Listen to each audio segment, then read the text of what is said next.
దేవునికి మహిమ కలుగును గాక. హల్లెలూయా. మీ అందరికీ నా ప్రేమపూర్వక వందనాలు. అందరికీ వందనాలు. కృపయు సమాధానం కలుగును గాక. పునరుత్థాన దీవెనలు ఆశీర్వాదాలు మీకు మీ బిడ్డలకు మెండుగా కలుగును గాక. హల్లెలూయా. చూడండి పిల్లరా, ఈ దినం పరిశుద్ధాత్మ దేవుడు నీతో నాతో ఏం మాట్లాడదారించారో అటు మాట ధ్యానించుకుందాం. ప్రభువే మనకు సహాయం చేయండి గాక. ఆది కాండము 6వ అధ్యాయం 16వ వచనం. ఓడకు కిటికీ చేసి పైనుండి మూరడు క్రిందకి దాన్ని ముగించవలెను.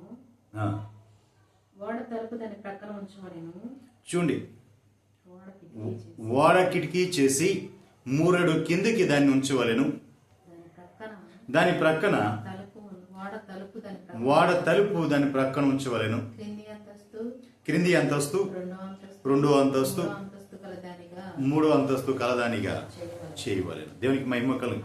ఒక నోవాకు యొక్క ఓడను గురించి దేవుడు చెప్పిన కొలతలు, దేవుడు చెప్పిన ఆ మ్యాప్, దేవునికి మహిమ కలుగు. ఆ ప్లాన్ ఇచ్చాడు, దేవుడు ప్లాన్ ఇచ్చాడు.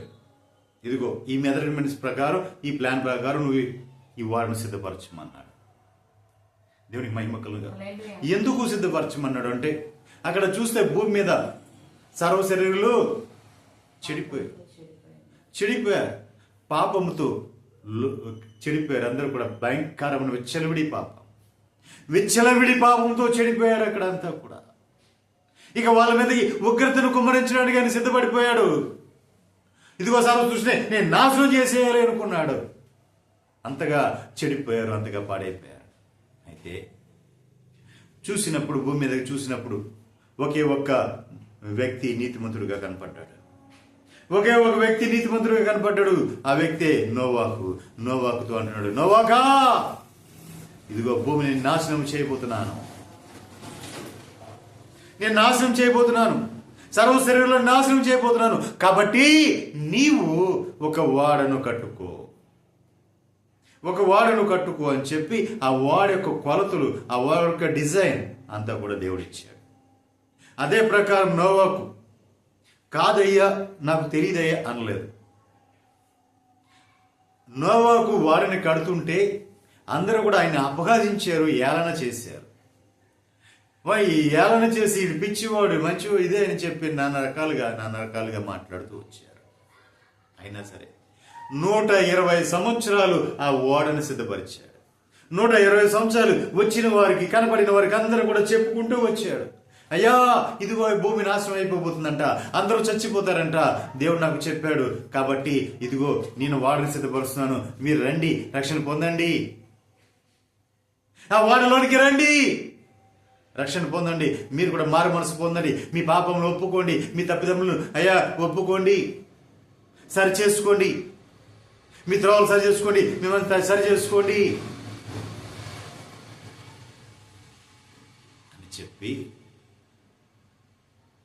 అని చెప్పి నోవాకు ప్రకటిస్తున్నారు, సువార్త ప్రకటించి వచ్చాడు. 120 సంవత్సరాలు ప్రకటిస్తే ఎవరు ఆయన మాట వినలేదు, ఎవరు కూడా ఆయన మాట వినలా. ఆయన అపహసించి ఏలన చేశారు తప్ప పిచ్చివాడుగా, ఎర్రివాడా అని చెప్పారు. అయినా సరే ఎన్నో నిందలేసి ఉంటారు, ఎన్నో అవమానాలు వేసి ఉంచారు. అయినా ఎక్కడ కూడా ఆయన లొంగిపోలా, ఎక్కడ కూడా ఇదైపోలా. ఆయన దినదినము కూడా ఆ పని, దేవుడు చెప్పిన పని ముగించుకుంటూ వచ్చేసాడు.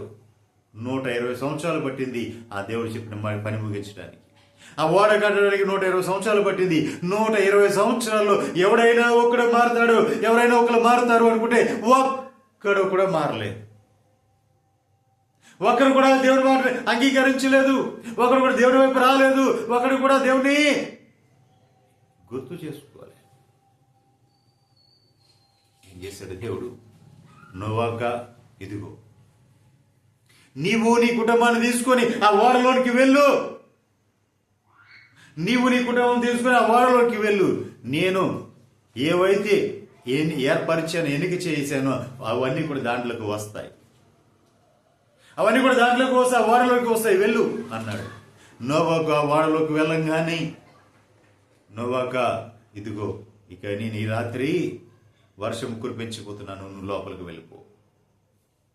లోపలికి వెళ్ళంగానే నోవాకు ఎప్పుడైతే నోవాకు కుటుంబం ఆ ఓడలోకి వెళ్ళంగానే దేవుడు ఏం చేశాడంటే ఆ తలుపు పెట్టాడు కదా, ఒకే ఒక తలుపు, ఒకే ఒక కిటికీ పెట్టాడు. లోపల 3 అరలు పెట్టాడు. అయితే ఆ తలుపు బయట నుంచి దేవుడు గడియ వేస్తాడు. ఇక లోపల నుంచి నోవాకు తీయటానికి కుదరదు. దేవునికి మహిమ కలుగుగా. అంతేకాదు ఆ తలుపు కూడా పైకి ఉంది. 3 అంతస్తులు ఉంది. అది 3 ఫ్లోర్ 3 అంతస్తులు ఉంది. తలుపు కిటికీ ఏమో పైనుంచి మూరడు కిందకి పెట్టాడు, దాని ప్రక్కనే తలుపుని పెట్టాడు. ఈ నీళ్లు పెరిగే కొందుగా ఈ వర్షం వస్తుంది. 40 పగలు 40 రాత్రులు ప్రచండమైన వర్షం.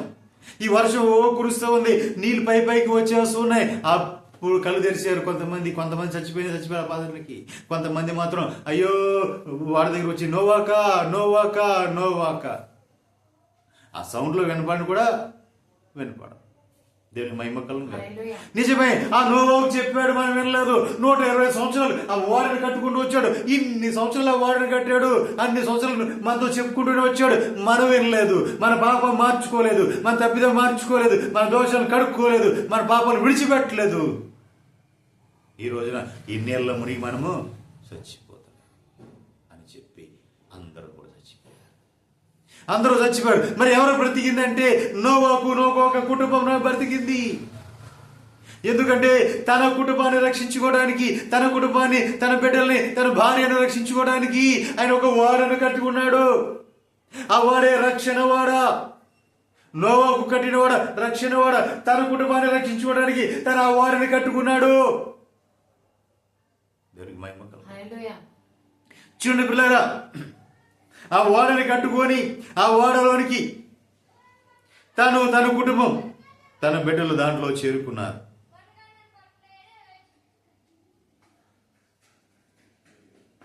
దేవునికి మహిమ కలుగుగా. తన బిడ్డలు ఆ ఓడలోనికి దాంట్లో చేరుకున్నారు. దేవునికి మహిమ కలుగుగా. హల్లెలూయా. చూడండి ఎలాంటి పరిస్థితుల్లో చూడండి పిల్లరా, అప్పుడు వరకు ఎంతగానో బ్రతుకులాడాడు. ఎంత ఎలా చేసినా, నవ్వినా, అపహాస్యం చేసినా సరే అవన్నీ కూడా పట్టించుకోకుండా, అయ్యా నాయకులారా రండి, ఇక బాబులారా రండి, నా మాట వినండి, అయ్యా అమ్మలారా నా మాట వినండి, మనమంతా జీవించాలి, మనమంతా బ్రతకాలి. కాబట్టి నా మాట విని వాళ్ళలోనికి రండి, మీరు కూడా సిద్ధపడండి, మీ పాపాలు విడిచిపెట్టుకోండి, మీ దోషాలు విడిచిపెట్టుకోండి, ఇవన్నీ కడుక్కోండి, పరిశుద్ధపరచుకోండి అని నోవాకు ఎంతగా బ్రతిమలాడినా ఎవరు కూడా నోవాకు మాట వినలా.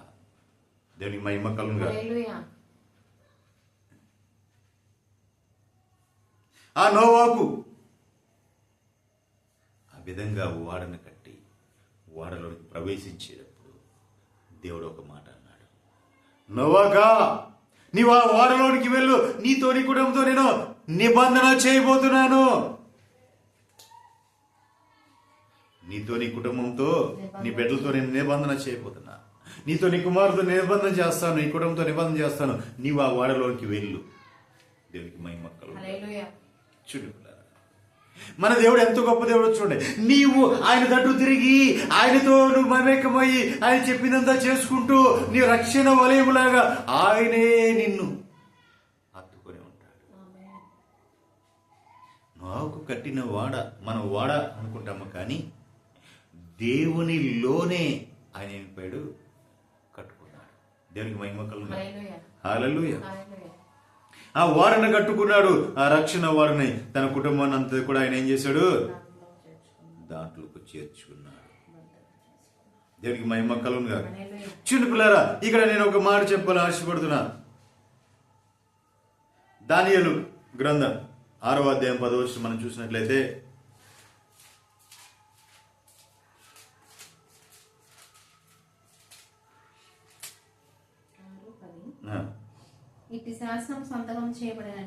అక్కడ ఒక శాసనం జరిగింది. దానియేలు కాలంలో దానియేలు కోసమని ఒక రాజు చేత ఒక శాసనం చేయించారు అక్కడ ఉండవారు. ఏమని అంటే, ఇట్టి శాసనము సంతకము చేయబడినని తెలుసుకొనినను దానియేలు తెలుసుకొనినను అతడు తన ఇంటికి వెళ్ళి యథాప్రకారముగా అనుదినము ముమ్మారు మోకాలుని తన ఇంటి పై గది కిటికీలో యెరూషలేము తట్టునకు తెరవబడి ఉండగా తన దేవునికి ప్రార్థన చేయుచు ఆయన స్తుతించుకుంటూ వచ్చాడు. శాసనం ఉంది అక్కడ. ఆ శాసనం ఏంటంటే, ఇదిగో ఈ 30 దినములు కూడా, ఈ నియమించిన ఈ దినాలన్నీ కూడా నీవు ఏ దేవుని కూడా ఆరాధించడానికి వీలు లేదు. ఎవరు కూడా సాగిలు పడ్డారు, ఎవరు కూడా మొక్కడానికి ప్రార్థన చేయడానికి వీలు లే.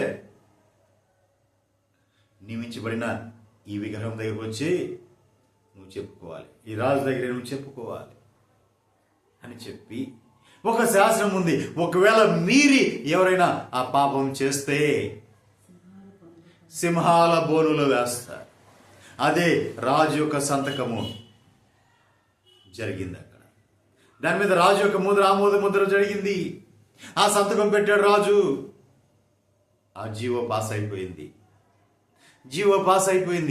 ఇప్పుడు అంతా కూడా ఎదురు చూస్తున్నారు, దానియేలుని ఎలా పట్టుకోవాలి. దానియేలేమో నీతిమంతుడు, దానియేలేమో నమ్మకస్తుడు. ఈ రాజు దగ్గర నుంచి దానియేలుని దూరం చేయాలి అని ప్లాన్ వేశారు. ఎలా అయితే దానియేలు ప్రార్థన చేస్తున్నాడు, దినానికి రోజుకి 3 సార్లు ప్రార్థన చేస్తున్నాడు. ఎలాగంటే తన మేడగదికి వెళ్తున్నాడు, యెరూషలేము వైపున ఆ కిటికీ తెరుస్తున్నాడు, ఆ యెరూషలేము వైపు చేతులు ఎత్తుతున్నాడు, ప్రార్థన చేస్తున్నాడు. దేవునికి మహిమ కలుగును. హల్లెలూయా. దానియేలు ఉన్నది ఎక్కడ? బబులోను సామ్రాజ్యములో. కానీ యెరూషలేము వైపు తిరుగుతున్నాడు, చేతులు ఎత్తుతున్నాడు, ప్రార్థన చేస్తున్నాడు. దినానికి 3 మారు చేస్తున్నాడు. దానియేలు పట్టుకున్నారు, వెళ్ళారు. రాజా, ఇదిగో చూసావా, దానియేలు ఈ పని చేశాడు చూడు. దానియేలు చేసావా? అవునయ్య, నా దేవుడికి నువ్వు ప్రార్థన చేశాను. రాజాజ్ఞ ఉందని కూడా నువ్వు ప్రార్థన చేసావా? అవును, నేను ప్రార్థన చేశాను. అయితే దానియేలు తీసుకుని వెళ్ళి సింహాల బోనులో పడవేయండి. అయితే దానియేలు తీసుకుని వెళ్ళారు, సింహాల బోనులో పడవేశారు. కానీ సింహాలు దానియేలుని ఏమి చేయలేదు. దేవునికి మహిమ కలుగును. ఎలా చేస్తాయి? సింహాలోనే కొదమ సింహం అక్కడ ఉంది. యూదా గోత్రపు కొదమ సింహం ఆ సింహాల మధ్యలో దానియేలు పక్షమై నిలబడి ఉంది. దేవునికి మహిమ కలుగును. దానియేలు పక్షమై అక్కడ నిలబడి ఉండగా ఇక సింహాలన్నీ కూడా కూర్చునిపోయి సాగిలపడుతున్నాయి. దేవునికి మహిమ కలుగును. హల్లెలూయా. చూడండి పిల్లరా, ఎలాంటి పరిస్థితి అయినా సరే, రాజాజ్ఞ అయినా సరే, ఎలాంటి శాసనం అయినా సరే నిన్ను ఏమీ చేయలేదు. ఎందుకంటే నా ప్రభు నీకు తోడే ఉన్నాడు. నీవు రక్షణ వాడని కట్టుకుని ఆ వాడలో నువ్వు ఉన్నావు. దేవునికి మహిమ కలుగును. హల్లెలూయా. దాని ఆ వాడలోకి వెళ్ళినప్పుడు నోవాహుతో దేవుడు చెప్పాడు, నోవాహా, ఇదిగో నీతో నేను నా నిబంధన స్థిరపరిచేదను అన్నాడు. నోవాహుతో. నోవాకు వాడ కట్టేటప్పుడు, ఎందుకంటే దేవుని మాట విన్నాడు. ముందుగా నోవాకు నీతిమంతుడిగా దేవుడు కనపడ్డాడు. తర్వాత దేవుని విశ్వాసం ఉంచిన వాడు కనపడ్డాడు. తర్వాత నమ్మకమైన వాడిగా కనపడ్డాడు. భయభక్తులు కలిగిన వాడిగా కనపడ్డాడు. ఇప్పుడు దేవుడు చేసిన పని అంతా కూడా ఆయన ఎలా చెప్పాడో అలాగే చేస్తున్నాడు. శ్రద్ధ కలిగి చేస్తున్నాడు, ఎక్కడ తప్పిపోలా. అంతేకాదు ఆయన పని చేస్తూనే ఉన్నాడు. వచ్చే వాళ్ళందరూ కూడా బోధిస్తూ, అయ్యా రండి రండి రండి, రక్షణ పొందండి అని చెప్తూనే ఉన్నాడు. దేవునికి మహిమ కలుగును. దానియేలు నోవాకుతో అంటున్నాడు కదా, నోవాక నీతో నా నిబంధన స్థిరపరుస్తా. దేవునికి మహిమ కలుగును. నీతో నా నిబంధన స్థిరపరుస్తాను. నిజమే ప్రియులారా, ఎవరైతే దేవుని ఆయనే రక్షణ వలయంగా ఉండి ఆయనే వాడ కట్టుకుని నీ కుటుంబాన్ని నువ్వు రక్షించుకుంటావో, నీతోనే నా దేవుడు నిబంధన చేస్తాను అని చెప్తున్నా. దేవుడికి మహిమ కలుగును. హల్లెలూయా. అంతేకాదండి, ఇక్కడ ఒక వ్యక్తి కూడా ఉన్నాడు. ఏంటి అంటే, ఒకరు ఆ దేశంలో కరువు వచ్చింది. కరువు వస్తే ఏం చేయాలో తోచట్లేదు. బయట చూస్తే శత్రువులు ఉన్నారు, యుద్ధానికి దిగారు. వాళ్ళంతా కూడా బయటకు వెళ్తే చంపేస్తారు. చుట్టూ లోపల ఉన్నారు, కోట లోపల ఉన్నారు, ప్రాకారం లోపల ఉన్నారు. ఆ ప్రాకారం లోపల దేవుని పిల్లలు ఉన్నారు, బయటేమో శత్రువులు ఉన్నారు. కొంతకాలమైంది, వారికి ఆహారం లేకుండా అయిపోయింది. లోపల ఉన్న వారికి బయటికి వెళ్ళి ఆహారం తెచ్చుకోవాలి, పొలంలోకి వెళ్ళి ఆహారం తెచ్చుకోవాలి, లేదా బయట నుంచి ఆహారం తెచ్చుకోవాలి. వాళ్ళు తెచ్చుకోవడానికి లేకోకుండా మొత్తం బిగించి ఉన్నారు. బయటకు వెళ్ళిన వాళ్ళు వెళ్ళి చంపేస్తారు. వాళ్ళ లోపల ఉన్న ఆహారం నిల్వలన్నీ అయిపోయాయి. ఇప్పుడు ఏం చేయాలి? భయంకరమైన కరువు వచ్చింది. భయంకరమైన కరువు. ఆ కరువు చూస్తే రాజుకి మనసు చెలించిపోతుంది. అందరూ గోనెపట్ట కడుతుంటే రాజు కూడా గోనెపట్ట కట్టాడు. గోనెపట్ట కట్టి ఉంటే శత్రువు దగ్గరికి ఒక ప్రవక్త వచ్చాడు. ప్రవక్త వచ్చి చెప్తున్నాడు కదా, రాజా ఇదిగో రేపు ఈ వేళకు నీకు ఆహారం అందుతుంది. అది కూడా ఎలా అనుకున్నావు? మానికి గోధుమ పిండి ఒక్క మానికి రూపాయి, 2 మానికల యావాల పిండి ₹1 దొరుకుతుంది అని చెప్పి రాజుతో చెప్తున్నారు. పక్కన ఉన్న మంత్రి అంటాడు కదా, దేవుడే ఆకాశ కిటికీలు విప్పినా అవే జరగవు. అంటే రేపు ఈ వేళకి అన్నాడు. సాయంత్రం పూట వచ్చాడు చెప్తున్నాడు, రేపు ఈ వేళ కరెక్ట్ జరుగుతుంది అని చెప్తున్నాడు. ఇవి అంటున్నాడు, ఆకాశ కిటికీలు విప్పినా జరగదు అని ఖండిత చెప్పేస్తున్నాడు. ప్రవక్త కోపం వచ్చింది. రేపు నువ్వు దాన్ని చూస్తావు కానీ నువ్వు అనుభవించు అన్నాడు. దేవునికి మహిమ కలుగును. హల్లెలూయా. చూస్తావు కానీ అనుభవించు అన్నాడు. అయితే ఆ పట్టణపు వెలుపల, ఆ పాలెపు వెలుపల కుష్ఠ రోగులు ఒక 4 ఉన్నారు. వీళ్ళు బయటే ఉన్నారు. ఆ పట్టణం లోపలికి వెళ్ళలేకపోతున్నారు. పట్టణం లోపల కరువు ఉంది, వెళ్ళిన బ్రతకలేరు, ఆహారం లేదు కాబట్టి. ఇక ఈ బయటికి వెళ్తే శత్రువులు ఉన్నారు, వీళ్ళు చంపేస్తారు. కుష్ఠ రోగులు కాబట్టి ఊరికి బయట పెట్టారు వాళ్ళని. సరే, వీళ్ళు అనుకున్నారు, ఇదిగో మనం ఇక్కడున్నా చచ్చిపోతాం, మనకు ఎవరు కూడా ముద్ద పెట్టేవాళ్ళు లేరు. ఎందుకంటే పట్టణం లోపల కరువు ఉంది, వాళ్ళు బయటికి రావడానికి కూడా వీలు లేదు. మనం ఎక్కడుండి ఇలా చచ్చిపోయే కంటే శత్రువు దగ్గరికి వెళ్దాం, వాడేమన్నా మనం ఆహారం పెడితే తిందాం, లేదంటే అక్కడే చచ్చిపోదాం అని చెప్పి ఆ సిరియన్లో వచ్చే దండ్రి నిలబడ్డారు. వారి దగ్గరికి వెళ్తున్నారు. వీళ్ళు వెళ్ళి చూస్తే ఎలా వెళ్తున్నారు? కాలు చేతులు సగం సగం తినేసి ఉంటాయి కదా, కుష్ఠ రోగులు కదా, సగం సగం తినేసి ఉంటాయి కదా. ఒకటి చెయ్యి ఒకటి పట్టుకొని 4 కలిసి వెళ్ళారు. ఆ సాయంకాల పూట వెళ్ళే వాటికి వారు చుట్టూతగా ముట్టడి వేసిన వారంతా కూడా చూస్తే ఎక్కడ ఎవరు కనపడట్లేదు, ఎవరు కూడా కనపట్ల. వారి గుడారాలు అలాగే ఉన్నాయి, గుడారాల నిండా వండుకున్న భోజన పదార్థాలు అలాగే ఉన్నాయి, వాళ్ళు తెచ్చుకున్న వెండి బంగారాలు అలాగే ఉన్నాయి, వాళ్ళు తెచ్చుకున్న ధాన్యము ఆ పిండి మూటలుగా అలాగే ఉంది. ఎవరూ లేరు. తిన్న మటుకు తిన్నారు, కొంత తీసుకొచ్చి బయట దాచుకున్నారు, మళ్ళీ వెళ్ళారు, మళ్ళీ తెచ్చుకుని దాచుకున్నారు, మళ్ళీ తెచ్చారు, మళ్ళీ వేసుకున్నారు. మనం ఇలా చేసేది కరెక్ట్ కాదు, పట్టణంలో కరువు ఉంది, వారు కూడా తీసుకుంటే రేపు ఎవరైనా మనకు ఒక ముద్ద పెడతాడు, ఇవైతే మనకి ఎన్ని రోజులు వస్తాయి, ఇలా తీసుకుంటే మనం ఏం చేసుకోలేము అని చెప్పి పట్టణం లోపలికి వెళ్ళారు. వెళ్ళి ఇదిగో సిరియన్ దాంట్లో అక్కడ చూస్తే ఆహారం అంతా ఉంది కానీ ఎవరూ లేరు. అంటే అక్కడ అంటాడు కదా, ఒకడు అంటాడు వాళ్ళు వచ్చి, ఇదిగో ఒకడు అంటాడు కదా, వాళ్ళు దాక్కొని ఉన్నారు. అంటే ఎవరో లేరు అని చూపి మనం వెళ్తే మన మీద పడి చంపేస్తాకి వాళ్ళు దాక్కున్నారు, బయట పొలంలో దాక్కున్నారు. లేదు మేము అంతా తేరు చూసాం, ఎదిగి చూసాం, ఎక్కడా లేదు. రాజు అంటాడు కదా, ఇదిగో మీరు వెళ్ళండి, వెళ్ళి చూసారండి, నిజమా కాదు వెళ్ళి చెప్పింది చూడండి. అయ్యా వెళ్తే చంపేస్తారేమో, పోతే ఇద్దరు పోతారు, పంపాయి. దేవునికి మహిమ కలుగును. అందరూ ఇక్కడ చచ్చిపోయే కంటే ఇద్దరు చచ్చిపోవడం మంచిది కదా, వెళ్ళి చూడండి అన్నాడు. వాళ్ళు వెళ్ళి చూశారు, ఏమీ లేదు. అయ్యా ఎవరు కూడా శత్రువు ఎవరు లేరు అక్కడ. అయ్యా ఇక్కడ చూసే వాళ్ళు గుడారాలు ఉన్నాయి, గుడారాలు ఉన్నాయి, ఐలలో ఉన్నాయి, అన్నీ కూడా ఎక్కడే ఉన్నాయి, వండుకున్నట్టు ఉన్నాయి. పరిగెత్తుకుంటూ వచ్చి, రాజా ఇలా ఉంది అంటే ప్రజలందరినీ వెళ్ళమను, తెచ్చుకోమను. దేవునికి మహిమ కలుగును. వాళ్ళందరూ తెచ్చుకుని సాకు తెచ్చుకోగా, వాళ్ళ ఎవరు కావాలా వాళ్ళ ఆహారం తెచ్చి సమకూర్చుకోగా, ఇంకా ఆ రోజున అదే సమయం వచ్చే వాళ్ళకి ఎలా ఉందంటే, ముందుగా ప్రవక్త ప్రకటించాడే, ₹1 2 మానికల యావాల పిండి, ₹1 1 మానికే సన్నని గోధుమ పిండి. దేవునికి మహిమ కలుగుగా. హల్లెలూయా. అవి జరుగుతున్నాయి. ఆవిడ అధికారి ఉన్నాడు కదా, మంత్రి, చూసి ఎలాగో జరుగుతాయి ఇవన్నీ. ఆ దేవుడు ఆకాశ కిటికీలు విప్పినా జరగవన్నాడు కదా. చూస్తున్నాడు. ఆ జన సమూహం వంటొక్కేసి అక్కడ చచ్చిపోయాడు. తినలేకపోయాడు, అనుభవించలేకపోయాడు. ప్రియులారా, ఒక విశ్వాసము కావాలి. దేవుని మాట ఏందో ఒక విశ్వాసము, నిరీక్షణ కావాలి. ఆ విశ్వాసము, నిరీక్షణ ఎప్పుడైతే నీలో ఉంటుందో ఆ కార్యములను పొందుకొని అనిపిస్తావు. ఇది ఎలా జరుగుతులే అనుకుంటే నీ జీవితంలో ఏది జరగదు. ఖచ్చితంగా ఇది నా జీవితంలో జరుగుతుంది అనుకుంటే ఖచ్చితంగా జరుగుతుంది. ఇది ఎలా జరుగుతులే అనుకున్నావా, అయిపోయింది నీ బతుకు. అది ఎప్పుడు కూడా నీ జీవితంలో జరగదు.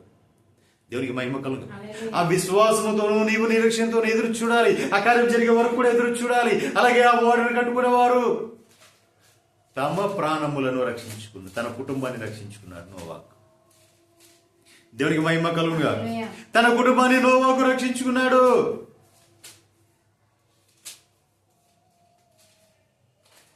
దేవునికి మహిమ కలుగుగా. చూడండి పిల్లారా,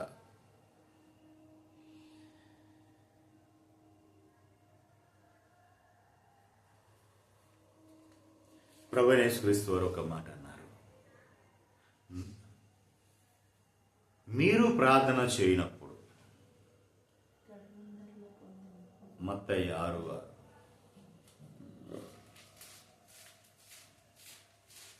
తన రక్షణ వాడని నోవాకు ఎలా కట్టుకున్నాడు? ప్రార్థన అనుభవంతో కట్టుకున్నాడు. ప్రార్థన. నీవు ప్రార్థన చేయనప్పుడు నీవు ప్రార్థన చేయనప్పుడు నీ గదిలోనికి వెళ్లి తలుపు వేసి రహస్యమందున్న నీ తండ్రికి ప్రార్థన చేయము. రహస్యమందున్న నీ తండ్రికి ప్రార్థన చేయము. అప్పుడు రహస్యమందు చూసి నీ తండ్రి, అప్పుడు రహస్యమందు చూస్తున్న నీ తండ్రి ప్రతిఫలమిచ్చును, నీకు ప్రతిఫలం ఇస్తాడు. దేవునికి మహిమ కలుగుగా. హల్లెలూయా. హల్లెలూయా. చూడండి ప్రియులారా, నీవు రహస్యమందు ప్రార్థన చేయాలి. నీవు గదిలోకి వెళ్ళి తలుపు వేసుకొని ప్రార్థన చేయాలి. నోవాకు ఏం చేస్తున్నాడు? నోవాకు తన కుటుంబము ఆ ఓడలోనికి వెళ్ళి తలుపు వేసుకొని ప్రార్థన చేస్తున్నాడు. తలుపు వేయబడింది, లోపల ప్రార్థన చేస్తున్నాడు నోవాకు. అయ్యా, నన్ను, నా కుటుంబాన్ని రక్షించు. నీవు ప్రార్థన చేయనప్పుడు నీ గదిలోనికి వెళ్ళి నీ తలుపు వేసుకొని నీవు ప్రార్థన చేస్తే అప్పుడు రహస్యమందు చూస్తూ నా తండ్రి నీకు ప్రతిఫలం ఇస్తాడు. దేవునికి మహిమ కలుగుగా. రహస్యమందు చూసే దేవుడు, ఆ రహస్యాలు చూసే దేవుడు నీకు ప్రతిఫలం ఇస్తాడు. దేవునికి మహిమ కలుగుగా. హల్లెలూయా. ప్రియులారా, ఆలోచించాల్సిన విషయం ఇదంతా కూడా. మనం ప్రార్థన చేయాలి. ప్రార్థన, ప్రార్థన, ప్రార్థన. నోవాకు చేసింది ప్రార్థన. తన కుటుంబం అంతా రక్షించుకోవడానికి నోవాకు చేసిన ప్రార్థన. ఆ ఓడలో నోవాకు చేసిన ఆ రక్షణ, ఓడలో నోవాకు చేసిన ప్రార్థన. దానియేలు చూస్తే దినమొక 3 మార్లు ప్రార్థన చేస్తూ కనపడ్డాడు.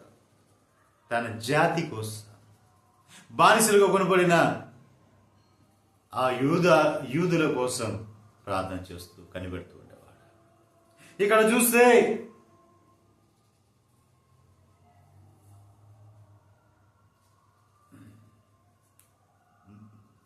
దేవుడు ఏం చెప్తున్నాడు అంటే, నీవు నీ తండ్రికి ప్రార్థన చేసేటప్పుడు గదిలోనికి వెళ్ళి తలుపు వేసుకొని రహస్యమందు నువ్వు ప్రార్థన చేయి. రహస్యమందు చూసే నీ తండ్రి నీకు ప్రతిఫలం ఇస్తాడు అని చెప్తున్నాడు.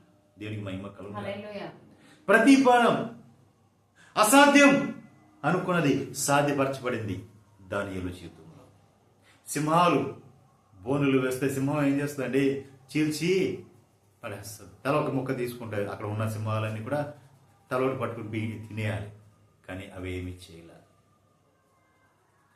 రాజాజ్ఞ కూడా అక్కడ ఆ పని చేయలేకపోయింది దేవుని ముందు. దేవునికి మహిమ కలుగుగా. హల్లెలూయా. ఇక్కడ చూస్తే షమ్రోన్లో కరువు. ఈ షమ్రోన్లో కరువు తీరిపోయేది.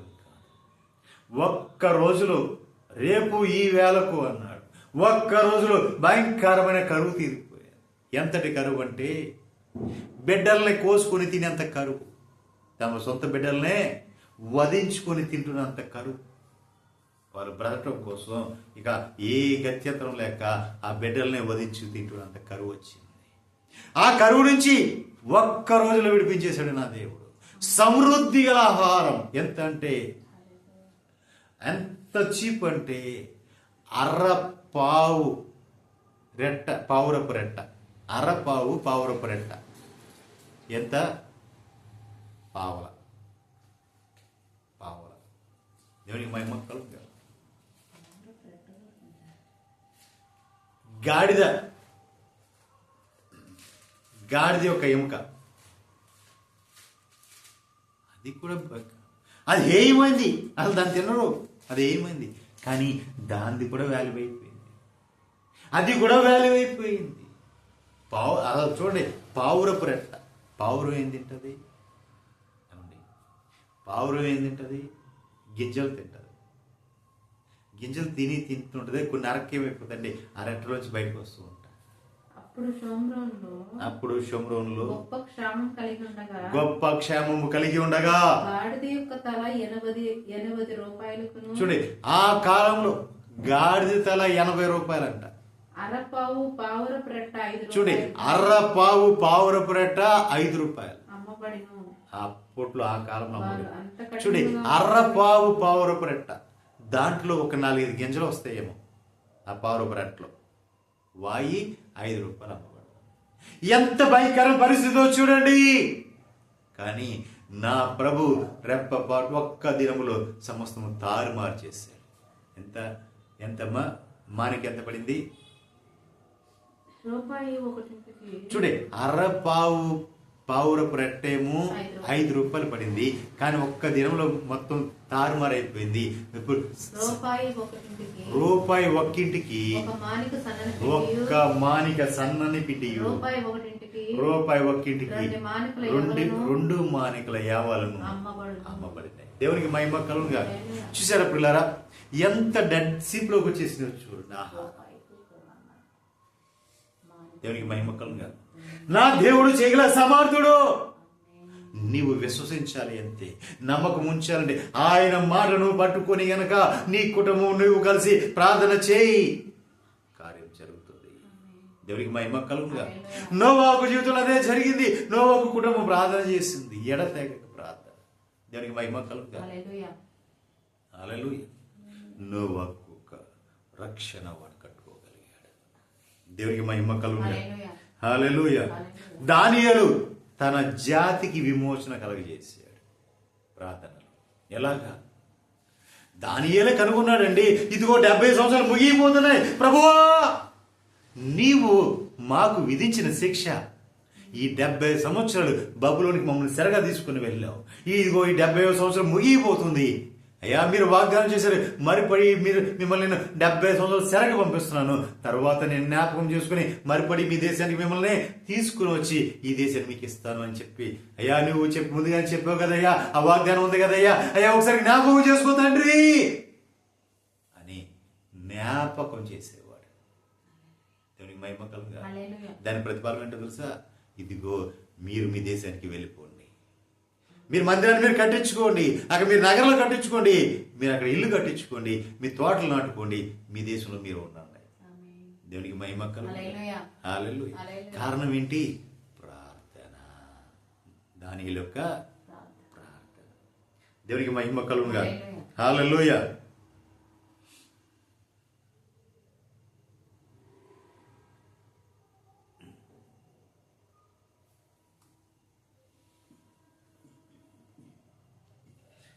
ఆదికాండం 7:7 చూడండి. దానియేలుతో క్షమించండి, నోవాహుతో నిబంధన చేశాడు దేవుడు. అప్పుడు నోవాహును అతనితో పాటు అతని కుమారులను, నోవాహును అతనితో పాటు అతని కుమారులను, అతని భార్యయు, అతని కోడండ్లను ఆ ప్రవాహ జలములలో తప్పించుకొనుటకై ఆ ఓడలో ప్రవేశించారు. దేవుడు నోవాహునకు ఆజ్ఞాపించిన ప్రకారం పవిత్ర జంతువుల్లోను అపవిత్ర జంతువుల్లోను పక్షుల్లోను నేలను ప్రాకు వాటన్నిటిలోను మగది ఆడది జతలు జతలుగా వాడలోని నోవాహు వద్దకు చేరెను. 7 దినములైన తర్వాత జలములు ఆ ప్రవాహ జలములు భూమి మీదకి వచ్చెను. భూమి మీదకి వచ్చి నోవాహు వయసు యొక్క నోవాకు వయసు యొక్క 600 సంవత్సరము. సరే, దేవునికి మహిమ కలుగునుగా. చూడండి పిల్లరా, ప్రవాహ జలము వచ్చింది. అప్పటికి నోవా ఎక్కడున్నాడు? వాడలోకి వెళ్ళిపోయాడు. నోవా కుటుంబం ఎక్కడుంది? వాడలోకి వెళ్ళిపోయింది. ప్రవాహ జలము, ప్రచండ వాయువు వచ్చి ఆ వర్షములో, ఆ వరదలో అందరూ కొట్టుకుపోయారు. కానీ నోవా కుటుంబము రక్షించబడడానికి కారణం ఏంటి? నోవాకు ప్రార్థన. ఆ ప్రార్థనలో కట్టుకున్నాడు వాడని నోవా. దేవునికి మహిమ కలుగునుగా. హల్లెలూయా. 8:1. దేవుడు నోవాహును అతనితో కూడా ఉన్న సమస్త జంతువులు సమస్త పశువులను జ్ఞాపకం చూడండి, ఆ ఓడలో ఉన్న ప్రతి ఒక్కరిని కూడా దేవుడు జ్ఞాపకం చేసుకున్నాడు. దేవుడు భూమి మీద వాయువు విసురున్నట్లు చేయడం వలన. చూడండి, ఆ దేవుడు అన్యాస్తుడు కాదు.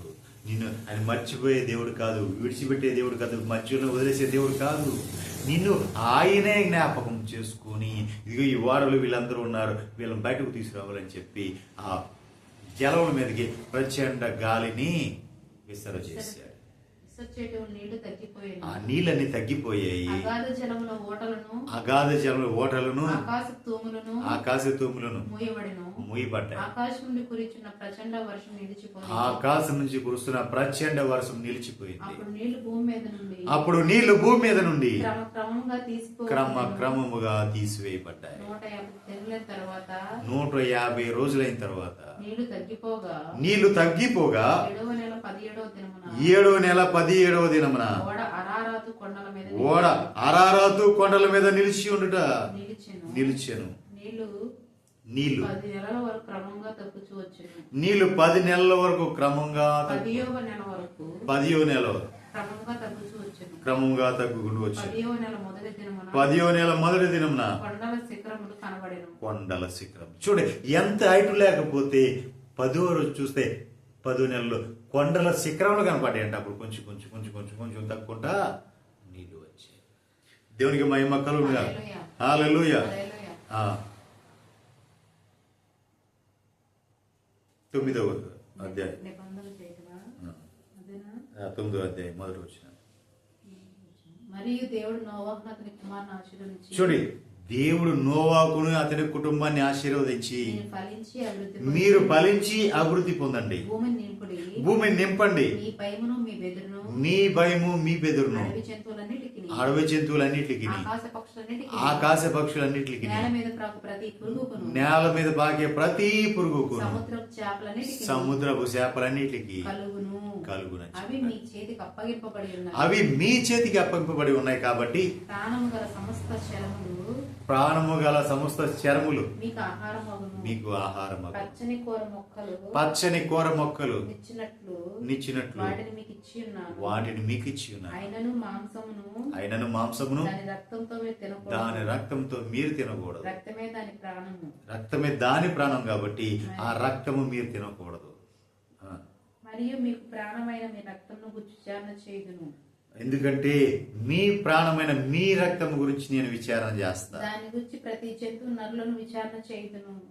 దాని గురించి ప్రతి జంతువుని గురించి కూడా నరులను విచారణ చేస్తా. ప్రతి నరుని ప్రాణమును గురించి వారి సహోదరుని విచారణ చేయుదును. ప్రతి నరుడి ప్రాణం గురించి వారి సహోదరుని విచారణ చేస్తా. నరుని రక్తము చిందించు.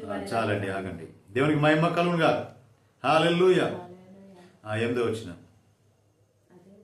మరియు దేవుడు నోవాహు అతని కుమారుతో, ఇదిగో నేను మీతోను మీ తదనంతరం మీ సంతానంతో. చూడండి, నోవాహు కుమారుతో నోవాహుతో చేస్తున్న దేవుడు, ఇదిగో మీతోను మీ తదనంతరం మీ సంతానంతో నేను ప్రతి జీవితోను పక్షులేమి పశువులేమి మీతో కూడా సమస్తమైన భూజంతువులని ఏవైతే ఆ ఓడలోంచి బయటకు వచ్చాయో వాటన్నిటితో కూడా దేవుడు ఏం చేస్తున్నాడు? నిబంధన స్థిరపరుస్తున్నాడు. హల్లెలూయా. దేవుడు ఆ నిబంధన స్థిరపరుస్తున్నాడు. ఆ ఓడలోంచి ఏవైతే బయటకు వచ్చాయో వాటన్నిటితో కూడా నిబంధన స్థిరపరిచాడు. నిజం పిల్లారా, మరి నీ కుటుంబం ఆ ఓడలోకి వెళ్ళారా? నీ కుటుంబం దేవుని సన్నిధిలో నిలబడ్డారా? నీ కుటుంబానికి నువ్వు రక్షణ వాడిని కట్టుకుంటున్నావా? అయితే నీతో నా ప్రభు నిబంధన చేయబోతున్నాడు. ఆమేన్. నీవు ఆ రక్షణ వాడు నువ్వు కట్టుకుంటే నీతోనే నా ప్రభు నిబంధన చేయబోతున్నాడు. నీతోనూ నీ బిడ్డలతోనూ వారి తర్వాత వారి బిడ్డలతోనూ ఆయన నిబంధన చేస్తాడు. ఆమేన్. దేవునికి మహిమ కలుగును. హల్లెలూయా. హల్లెలూయా. హల్లెలూయా. 10వ వచనం 11. నేను మీతో నా నిబంధన స్థిరపరచుదును. నేను మీతో నా నిబంధన స్థిరపరచెదను. సమస్త శరీరులు ప్రవాహ జలముల వలన ఇకను లయపరచబడరు. చూడండి, ఇక మరిపడి ఎలాంటి తప్పిదం చేయను. సమస్త జనులు కూడా ఈ ప్రవాహ జలం వల్ల లయపరచబడరు. భూమిని నాశనం చేయటకు ఇంకను జల ప్రవాహము కలగదని పలికాడు. దేవునికి మహిమ కలుగుగా. ఇక మీదట ఈ జల ప్రవాహం వల్ల ఈ విధంగా నరులు నశించిపోరు అని దేవుడు చెప్పాడు. దేవునికి మహిమ కలుగుగా. చూడండి ప్రియులారా, ఇక్కడ మనం చూసినట్లయితే దేవుడు చేసేదాన్ని ఇంకెప్పుడు కూడా నేను ఎలాంటిది చేయను అన్నాడు. ఇది కారణం ఏంటి? నోవాకు యొక్క నీతిమని, నోవాకు నడవడిక, నోవాకు యొక్క దేవుని భయభక్తులు, నోవాకు యొక్క నీతి, నోవాకు యొక్క పరిశుద్ధత, నోవా యొక్క భక్తి, నోవాకు యొక్క ప్రార్థన. దేవునికి మహిమ కలుగుగా. చూడండి, ఈ నోవా యొక్క ప్రార్థన, నోవా యొక్క నీతి, నోవా యొక్క పరిశుద్ధత ఇవన్నీ కలిపి దేవుణ్ణి చెలింపచేశాయి. అరే, ఎంతమంది నశించిపోయారు. వాళ్ళ మార్గంలో చేరుకొని నశించిపోయారు. కానీ నోవాకు నిలబడ్డాడు. ఇంకా ఇక మీద ఇలా నశింపు చేయకూడదు. నోవాకు లాంటి వాళ్ళు ఇంకా అనేక మంది రావాలి, ఇంకా అనేక మంది నిలబడాలి. ఈ భక్తిలో, వైరాగ్యంలో, ఈ సమర్పణలోకి రావాలి. అనేకులు ఇదిగో ఈ రక్షణ వాడలోకి రావాలి. ఈ రక్షణ వాడు అనేకులు రక్షణ వాడు ప్రవేశించాలి. వీళ్ళు నేను నాశనం చేయకూడదు అని చెప్పి వారందరితో కూడా దేవుడు నిబంధన చేశాడు.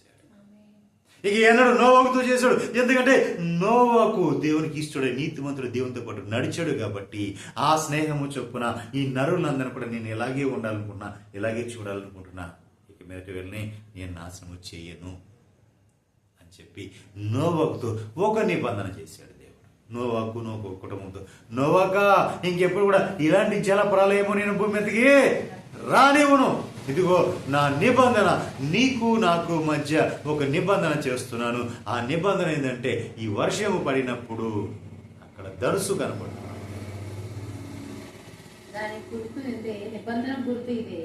నిబంధనకు గుర్తు ఇదే. మేఘములో ఆ ధనుసు నేను ఉంచాను. అది నాకును భూమికి మధ్య నిబంధనకు గుర్తుగా ఉండు. భూమిపైకి నేను మేఘమును రప్పించినప్పుడు ఆ ధనుసు ఆ మేఘంలో కనపడుతుంది. అప్పుడు నాకును నీకును సమస్త జీవరాశులకును మధ్య ఉన్న ఆ నిబంధనను జ్ఞాపకం చేసుకొందును.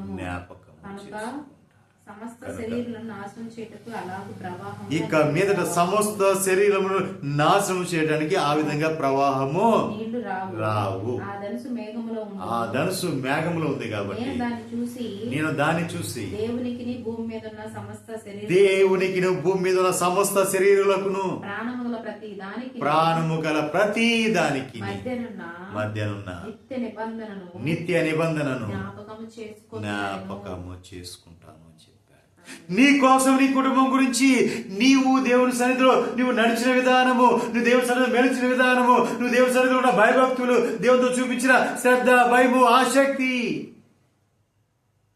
ఆయనది విశ్వాసము, ఆయనది నిరీక్షణ నీవు చూపించావు. కాబట్టి నిన్ను చూసిన దేవుడు నీతోనే కాదు, ఈ నిబంధన ఇంకెన్నడో చేయను అని చెప్పి నీతో ఒక నిబంధన చేశాడు. దేవునికి మహిమ కలుగును. మరి ప్రియులారా, ఎందుకంటే నోవాకు యొక్క నడవడికను బట్టి దేవుడు ఒక నిబంధన చేయగలిగాడు. మరి నీవు కూడా అలాగే నీ కుటుంబాన్ని కూడా కట్టుకొని, నీ కుటుంబం కూడా ఆ రక్షణ వాడలో ప్రవేశించిన తర్వాత దేవుడు నీతో కూడా, నీ కుటుంబంతో కూడా ఒక నిబంధన చేయబోతున్నాడు. దేవునికి మహిమ కలుగును. మరి ఆ నిబంధన చేయబడడానికి, ఆ నిబంధన నిత్య నిబంధనగా ఎప్పుడు కూడా ఆ మేఘంలోనే ఉంది. నోవాకుతో చేసిన నిబంధన నిత్య నిబంధనగా ఆ మేఘంలోనే ఉంది. నోవాకు చేసిన నిబంధన కనపడుతూనే ఉంటది.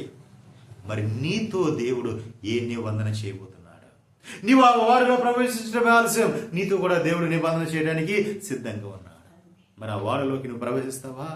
నువ్వు నీ కుటుంబాన్ని రక్షించుకోవడానికి, నీవు నీ కుటుంబాన్ని కాపాడుకోవడానికి, నీవు నీ కుటుంబాన్ని ఈ లోకానికి వేరే ప్రభుకి సన్నిహితంగా ఉండడానికి, ప్రభుకు సొత్తుగా మార్చబడడానికి, ప్రభుకు శ్వాసంగా మార్చబడడానికి, ప్రభుకి నీవు ఇష్టంగా మార్చబడడానికి మరి ఆ నిబంధనలోకి నువ్వు వస్తావా?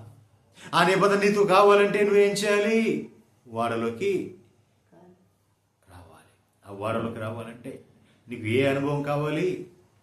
ప్రార్థన అనుభవం కావాలి, విశ్వాసం అనే అనుభవం కావాలి, నిరీక్షణ అనే అనుభవం కావాలి, ఎదురు చూపనే అనుభవం కావాలి, దేవుని మాటను వినే అనుభవం కావాలి. దేవుని మాటను వినే అనుభవంలో నువ్వు రావాలి.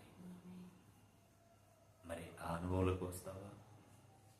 ఆ అనుభవంలో రావాలంటే ప్రభు ఏమన్నాడు?